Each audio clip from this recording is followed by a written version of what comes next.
સ્વામિનારાયણ મંદિર હરણી ખાતે પૂજ્ય સંતો અને હરિભક્તો દ્વારા કેન્ડલ માર્ચનું આયોજન કરવામાં આવ્યું હતું અને પહેલગામ ખાતે મૃત્યુ પામેલા મૃતકોને શ્રદ્ધાંજલિ આપવામાં આવી હતી।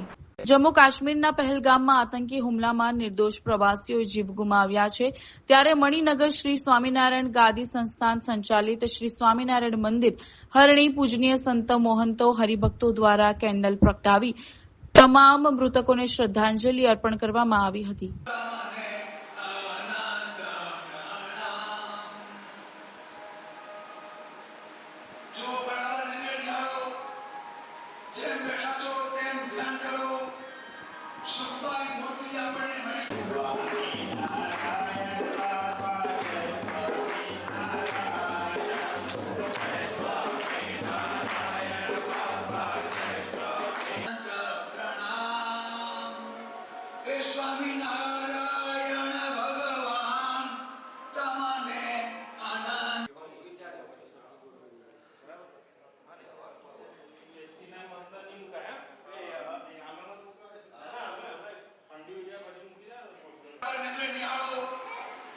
જેમ બેઠા છો તેમ ધ્યાન કરો। સુખમય મૂર્તિ આપણને મળી છે તેનું ધ્યાન કરો। કોઈ જાતનો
મણિનગર શ્રી સ્વામિનારાયણ ગાદી સંસ્થાન સંચાલિત શ્રી સ્વામિનારાયણ મંદિર વડોદરા ખાતે પહેલગામમાં જે આપણા ભાઈઓ મૃત્યુ પામ્યા છે તેમને સ્વામિનારાયણ ભગવાન વધુને વધુ મૂર્તિ સુખ આપે અને તેમના પરિવારજનોને આઘાત સહન કરવાની શક્તિ અર્પે તેવી ભગવાન સ્વામિનારાયણના ચરણોમાં પ્રાર્થના। સાધુ સનાતન સ્વરૂપદાસજી, ગુરુ શ્રી મુક્તજીવનદાસજી સ્વામી, મણિનગર, અમદાવાદ। જય શ્રી સ્વામિનારાયણ।